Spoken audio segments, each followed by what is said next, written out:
Hello and welcome to On Point. I'm Yesenia Burgara, and today we will be introducing one of the most advanced sport club programs in the country. CSUN has 27 active regional and national competitive sports that matadors can be a part of. Some of those teams include boxing, the 2016 U.S. Intercollegiate Boxing Association champs, rugby, both women's and men's teams, cheer, who performs and holds practice inside the CSUN Matadome, salsa libre, also known as the Army because of the size of their club, women's volleyball, who is currently in its 5th year running, and ice hockey, who won the first LA Kings College Cup championship. Most of the club teams travel and compete against other college sport club teams. The student-run program has been successful in championships as well as bringing national titles to CSUN. The ice hockey team recently won the West Coast Hockey Conference title against San Diego State University. And last year, boxing held nationals at CSUN that featured over 30 boxing sport club teams across the nation. The competitiveness is what makes the clubs fun to most of the members, but many enjoy the team unity much more.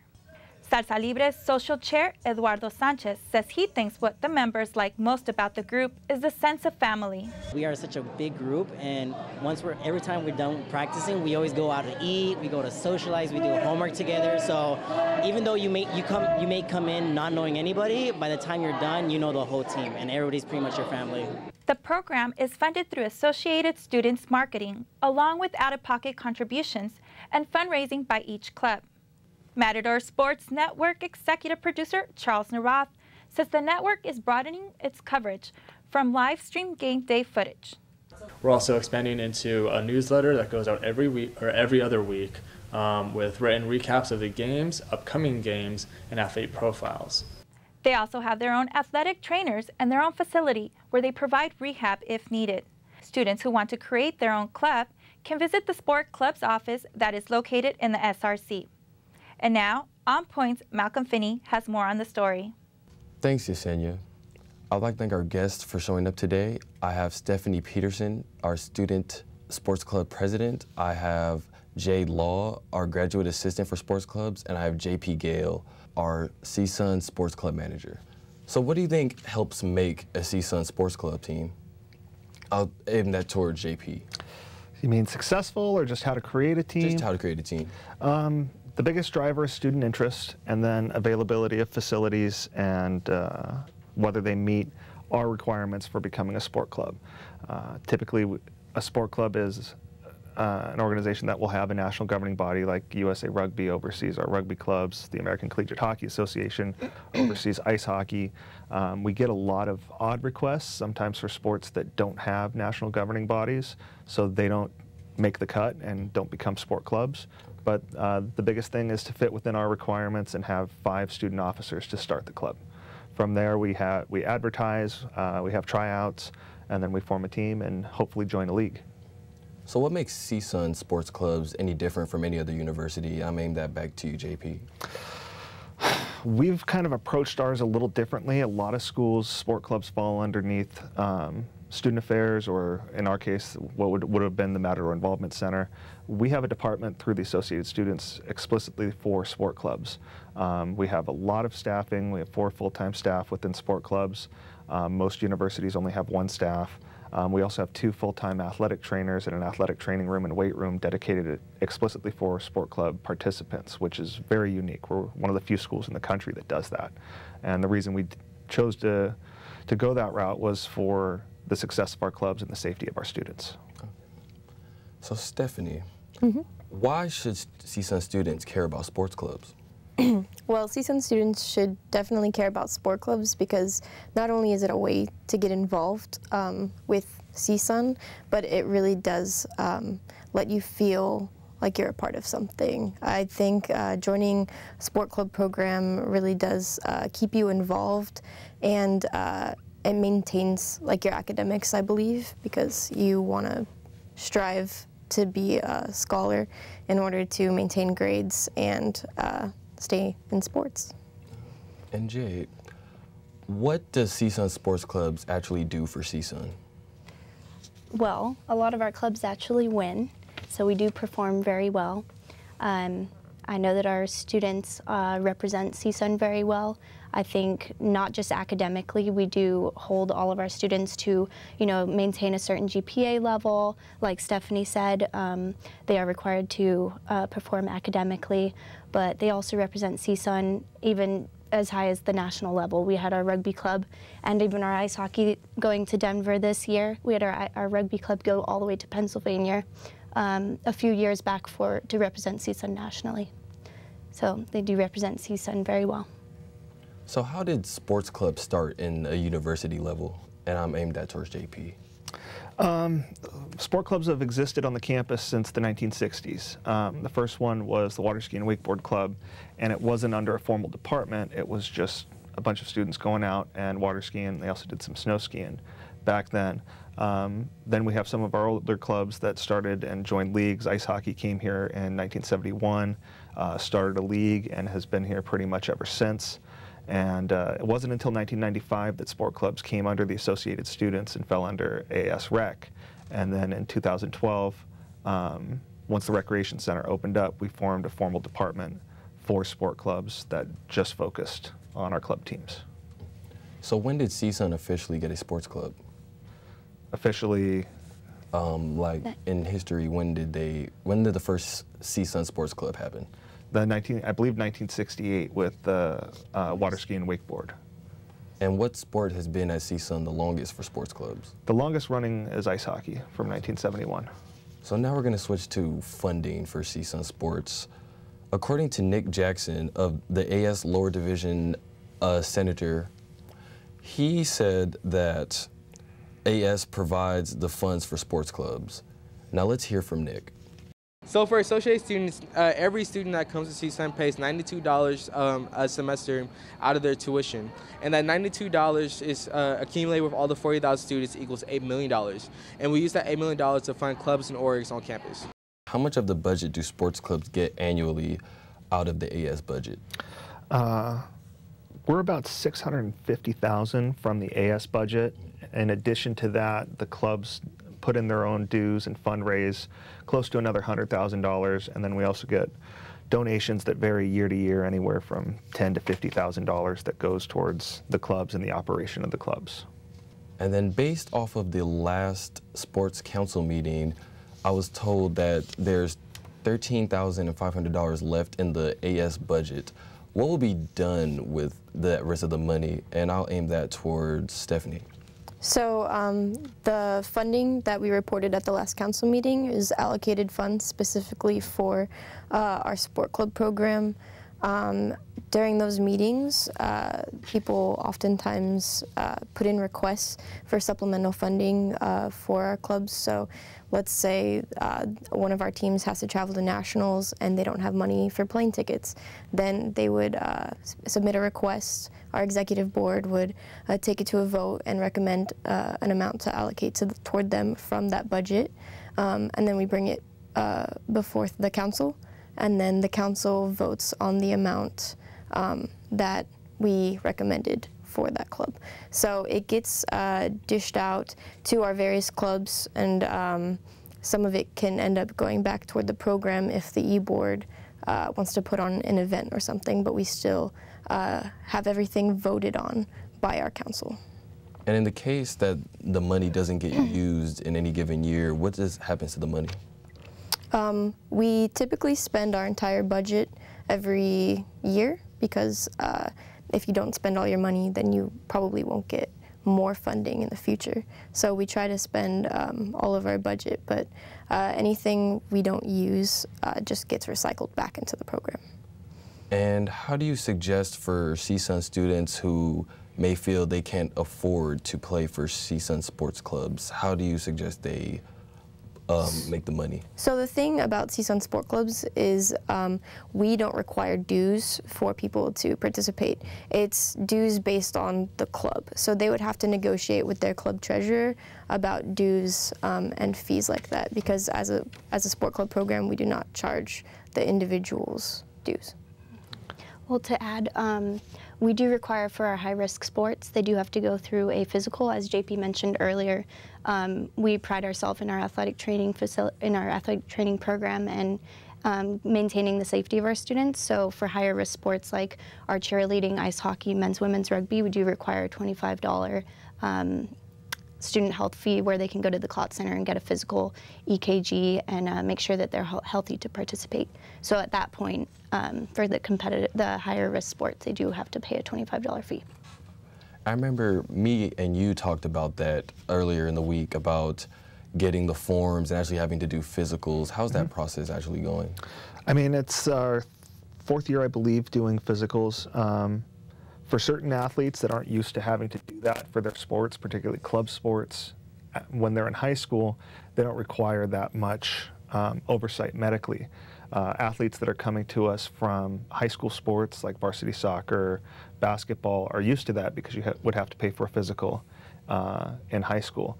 For us, we have the athletic trainers, and it's really a great part of our program, but it does no good to them if we don't have physicals and some medical information on file for the students. So that's what the physical and the baseline concussion testing that we do and the EKG gives our athletic trainers the information and knowledge, knowing that an athlete is able to participate safely. Because even going from high school to college, the competition level it's a step up. So we need to have that information to make sure everybody's able to compete safely. Has there been any broad objections to doing the physical?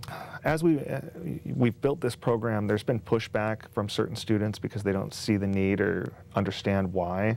But in terms of broad pushback, not really. There's an individual student here or there that questions, why do we have to do this, or why is this necessary? But usually once we provide this explanation and they see why they need to do it and that we're really looking out for their safety, they're usually okay with it. So according to the president of women's volleyball, Samantha Seaven, sports clubs has helped her improve her time management skill. You know, I have to be able to show up and have a presence of leadership that my future employers will know that, you know, she can handle herself even though she's young. So this really prepares me for what it's like. So what are the biggest student benefits for playing for sports clubs? Well, they're numerous. Speaking from personal experience, I am a graduate assistant now, but I have played many roles throughout sport clubs.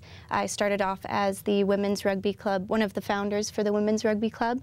From there, I was also the Stephanie, so I was the sport club council president. And I can also relate to what Sam has said, where she's experienced time management skills and sport clubs in general. I mean, the roles that you play, not just as a member, every person in that team or in that club, they play a part as a leader. And you don't have to be the president to be the leader.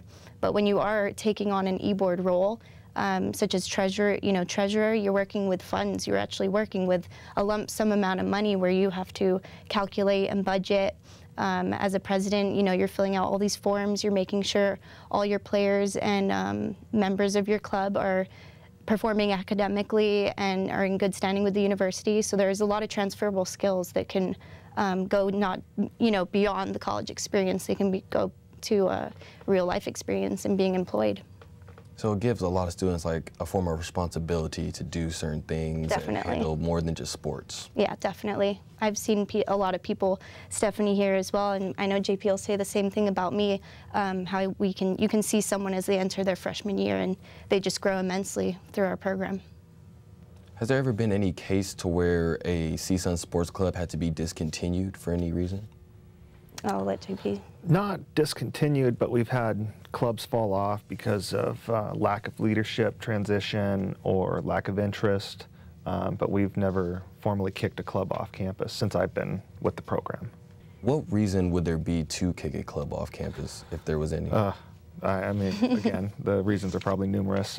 If you were to misbehave on the road, destruction of facilities, alcohol or drug abuse while traveling, any of those things would be grounds for terminating a club depending on the situation, but we haven't had to do that, thankfully.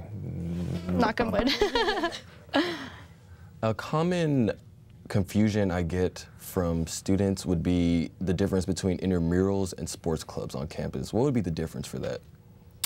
Towards JP. So the way I explain it to people typically is there's 4 levels of sports on campus. There's your most informal, which is informal recreation. We just show up and play a game at a field, and if you have enough people, You know, you play 2-on-2, 3-on-3, whatever.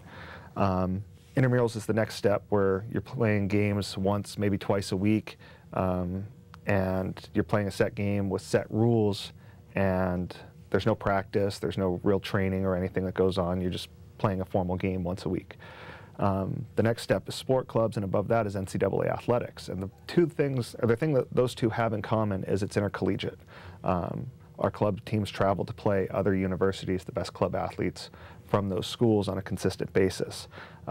So as we were saying earlier, ice hockey qualified for their regional championship. They'll be going to Denver next week to play Metro State University Denver, and schools basically west of Texas and North Dakota will be there representing.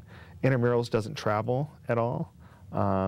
So that's the big difference between those two. With athletics, those are university-funded, scholarship athletes, typically NCAA Division I, II, or III, and much more formal, fully paid coaches, like sometimes scholarship. Nothing is paid out of pocket. A lot of sport club athletes pay their dues out of pocket in addition to their tuition, and that's the main differences. A member of the CSUN rugby team stated that he liked playing for CSUN rugby because not that many schools offer it, and let's hear from him. It's great that we actually have a program here. The opportunity that they're giving us to play other schools and to have a rugby club is cool because most schools don't have it. My question to JP would be, how does recruitment work for sports clubs? Recruitment works in a couple different levels. Some teams that are a little bit more higher functioning will actually go out and recruit high school athletes to the university to play on their sport club. Other teams, it's a little less formal, tabling on campus, so they're targeting students that are already here versus trying to bring students to the campus. From there, you'll have students that decide to either enroll if they were recruited to the university to play, or if they met a team at, say, Meet the Clubs or our event, Sports-a-Palooza, that we put on at the beginning of every year. They'll then come to tryouts and try to make the team. So Stephanie, if you could name one incentive for a CSUN student to join a sports club, or any, what would it be? One incentive to join a sport club, I would just say it gives you a sense of community here at CSUN. It gives you a reason to want to come to school every day and to be proud of where you go to school, and just a reason to want to be more involved on campus. And for the recruitment process, were you recruited to play for CSUN rugby? I was not recruited. I came here as a freshman, and my freshman year, my roommates had a flyer and they went to go try out, and I tried out with them. And then I met Jade, and I made tryouts, made it onto the team, and then just from there, the rest is history. But we do try to recruit now, but I don't know how much recruitment has been done. And CSUN has an athletic training center for the sports clubs. How beneficial has that been for the players of sports clubs? And I'll aim that towards you as well. It's immensely helpful. I know that tons of our athletes go there all the time. Our athletic training program also has a high performance gym, so whether or not you are injured, you still can go and work out there to make yourself stronger, to prevent injuries as well. I know a lot of our students who do get injured go there to rehabilitate, and it's nice having that one-on-one with a trainer who knows what they're doing so that you can get back in shape as soon as possible. And do other facilities that do sports clubs have an athletic training center, JP? No, not very many. In fact, we're on the cutting edge compared to a lot of campuses with the athletic training portion. Some schools, students will go and play rugby and there's not even an athletic trainer there to cover injuries, and rugby's our most high-risk sport on a consistent basis, and that kind of is scary when you think about it. The exposure to the school, the exposure to the club program, the liability if you have somebody that gets severely injured and you don't have anybody there to take care of those students. So that was really the inspiration for us to take that next step and bring athletic trainers, and then from there, with the establishment of our athletic training room and weight room, the emphasis shifted not less, but more towards the prevention of injuries and then the rehabilitation, as opposed to the immediate coverage of injuries that take place at practices and games. Would you say that the athletic training center was a heavy expense on CSUN, or? I mean, it's part of the sport club budget. It's not a heavy expense, but it is about $200,000 a year to run from the Associated Students budget. That said, we've treated all kinds of injuries from broken legs to concussions, you name it, we've pretty much had it. In addition to treating our students, we also provide a safe place for opposing teams to come and play because they're not used to having an athletic trainer. And sometimes they would have students that, you know, gets a concussion and decides to try to drive home when we can properly diagnose and say, hey, the student shouldn't be driving home. So it is an expense, but compared to some of the other expenses on campus, I think this is very much a necessary expense. Yep. And we also spoke earlier about how the athletic training center also hires kinesiology students to work for the athletic training center. How does that work exactly? Well, we have lots of different students from within the College of Health and Human Development, kinesiology, athletic training. We have what's called the ATEP program, and those are students in the athletic training education program that are going to get their observation hours and learn the trade of athletic training. From there, we also have students that are paid as office assistants and also paid students that are certified strength and conditioning coaches, and they will assist in training our athletes in the weight room. So when did the Matador Sports Network start, Stephanie? It started a little while back, a couple years ago, with James. I believe he was from roller hockey, and he had this idea. I believe he was also a journalism student. He had this idea of just creating a general space where we can broadcast information about the CSUN Sport Club program. So that was started, I think, 4 or 5 years ago. It's about 3 years ago we started. James, we had wanted to live stream our sport club games for years and have some kind of video coverage there, and we got met with resistance from other areas of campus that we had reached out to, and James had felt the similar frustration as a student trying to work with professional sports teams and other college teams, and he said, hey, can we do this here? And he had an idea, I had an idea, and we blended our ideas together. And then from there, we started the Matador Sports Network. And their objective is to live stream games now, and then also provide highlights from the games that we record and live stream, and produce a weekly show called The Brief, where we basically are a mini ESPN covering our own sport club program. We're able to give students an opportunity to do that for internship hours. Some of the students get academic credit. Most of the students do it because they want the experience of editing, of filming, and of doing a little bit more broadcast, because they realize when they graduate they needed a larger role or reel of experience to show, to say, hey, I want a job, here's all this stuff I've done. And now that we've had 3 years of it, you've actually seen the development of a student who's started and was very raw in front of the camera, and then by the time they've graduated, they're a little bit more polished and able to land a job. Has Matador Sports Network gained more exposure for sports clubs? I would say for sure. You could look at our live streams, and when we live streamed the boxing national championship, there was 2,000–3,000 people viewing some of those matches. A lot of our games will get anywhere from 200 to 600, I think, is the highest for an individual game this year. And those are people that aren't able to come and watch our games and are able to watch through the internet and be a part of sport clubs. So that could be, parents of players that are from out of state, family members that can't watch, friends, people in the dorms that don't want to leave. So we're reaching a lot more students with our Matador Sports Network. So if I could ask each of you a question, what do you think would impact sports clubs for the next 5 years to make it even better than it is now? I'll aim that towards you first, Stephanie. So something I think could make sport clubs even better, just more community recognition. I know a lot of people on campus don't really know that we even have this program, and the numerous benefits it offers. So just to build more of a steady basis on campus. How about you, Jade? I definitely agree with Stephanie with that. The Sport Club Council has been really working on their community, outreach, well, as far as the CSUN community goes. But I would also have to say, right now, our Sport Club program, we're like what JP said, we're kind of ahead of the curve with a lot of other sport club programs. So I would say what we need to do is really refine what we have.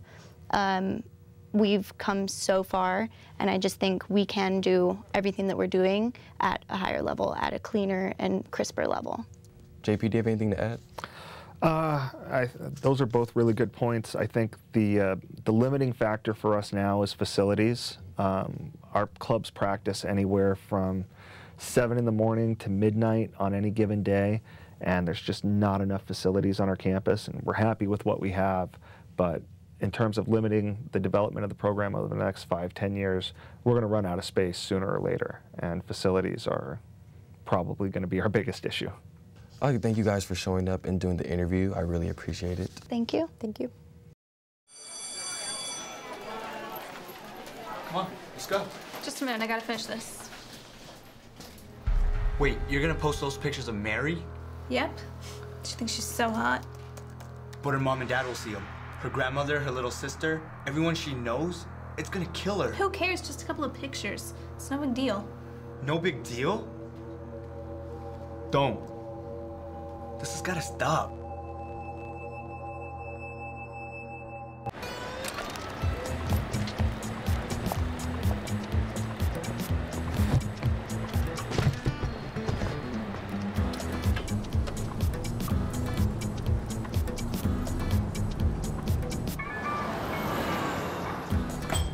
It's a short ride from your neighborhood to your naturehood. To find a neighborhood park or green space near you, visit discovertheforest.org. Every time I hear the alarm bell go off in school, I think it's an air raid. A lot of houses in our neighborhood have been destroyed. I like to close my ears and sing songs whenever the bombs come close. I'm worried our new neighbors won't like us. But I know it's all gonna be worth it. I just want my family to be safe. But these are not my words. These are not my words. These are not my words.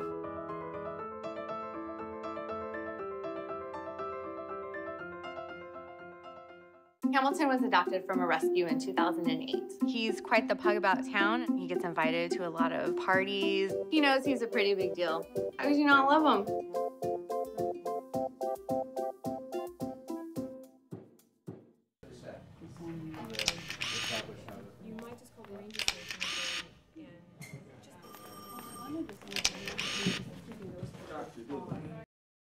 Thank you for watching On Point. You can follow us on social media at CSUN On Point.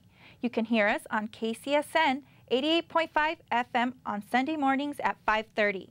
You can watch us on Santa Clarita Valley Television on Sundays at 11 and at 5. And on LA 36 on Saturday afternoons at 3. For all of us here at On Point, I'm Yesenia Burgara.